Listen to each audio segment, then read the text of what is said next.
What's up, guys? What's going on? I'm Paul. This is Pauline Theology's daily devotional, man, and we're going through the book of John. If you've been journeying with us through John, I hope you've been enjoying it. I hope that you've been learning about who Jesus is. As you see who Jesus is, you see the heart of the Father and his love for us, and we get to see the power of the Spirit. We're going to be talking about that here coming up soon, so I hope that you guys are ready for that. But this is Trust in Jesus Ministries, and we want here to help you trust in Jesus more.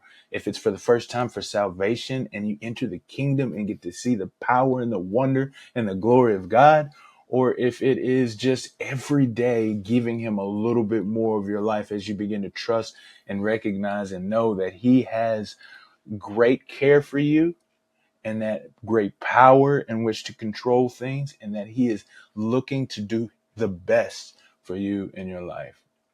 And so I just appreciate you guys for listening and coming through and checking this out. And I hope that I've been helping you as you journey in your life to trusting in the heart of Jesus. So we're on John chapter 15, verse 7 today. John 15:7. If you haven't read it yet, stop the tape, check it out, see what it has to say. Come back, and then we'll answer the 4 questions. If you have already read it, let's jump into it, man. What's going on? What's happening? Well, we're still on the farewell discourse, and we're still on the vine and the branches idea, theme, and mode, and kind of the explanation of what it means. And Jesus says this. He says, remain in me and in my word, then whatever you ask, it'll be given to you. Or whatever it asks, it'll happen. And so first off, we talk about what it means to remain. In last episode, I believe we talked a little bit about that idea, and the episode before that as well, I think. And we talked about it means reading the scriptures, and it also means prayer and devotion life.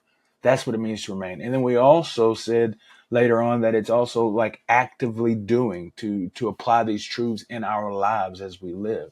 And that's the explanation here. It says, if you remain in me, that means you remain in my word. And so remaining in his word is the things that he says. So we have to know what he says. We have to listen to him. And so that means we have to read his scripture. We have to study. But then it also means to do what he says, because his words call us to action. And so that is the second part in which we talked about the devotion and then the application. And so that's us walking it out. And it says that's what it means to remain in him.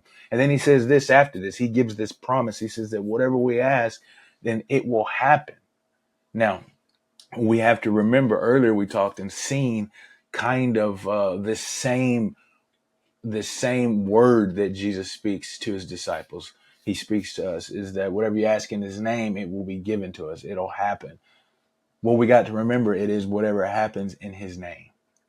And we talked a little bit about what it means to be in his name, a representation of who he is, doing what Jesus is for the Father, in which he is showcasing and displaying the heart and the love of the Father. That's what it means here when it says, whatever you ask, whatever you desire, you ask, it'll happen. It's because the things that you desire are the things that align with the desires of the Son. They align with the things and the desires of Jesus because you're remaining in his word. You're listening to his word. You're conversating with him. And then you are actively living these things out. And that's why whenever you ask him, whatever it is that you desire, you ask, is because he's going to give it to you, because it's going to bring glory to the Father. So what's to say about God? That God desires for us to ask him things. So ask.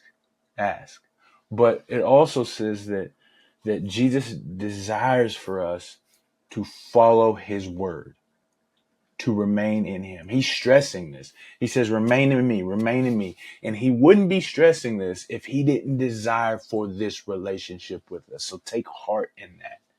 He desires this relationship with you. And he desires to give us good things.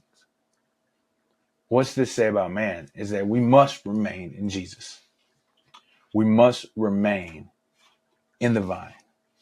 And then as we remain in the vine, we must live this out in our life. That's what it means to remain in the vine.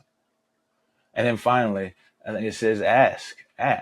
as people, the people of God, ask God to bring glory in your life so that you can see him in a most magnificent and wonderful way. So how do we apply these truths to our lives? Well, I guess we can do what I just said. Man, ask. But first, make sure that you are lined up by remaining in Jesus. Make sure that you are reading the scriptures, praying, and then living out that life so that way you know God's purpose. Then ask, man. What is it today that you feel that God is calling you to, the purpose that he has brought in you? Take a look at that and ask God to fulfill it. I appreciate you guys for listening, and I'll see you in the next episode.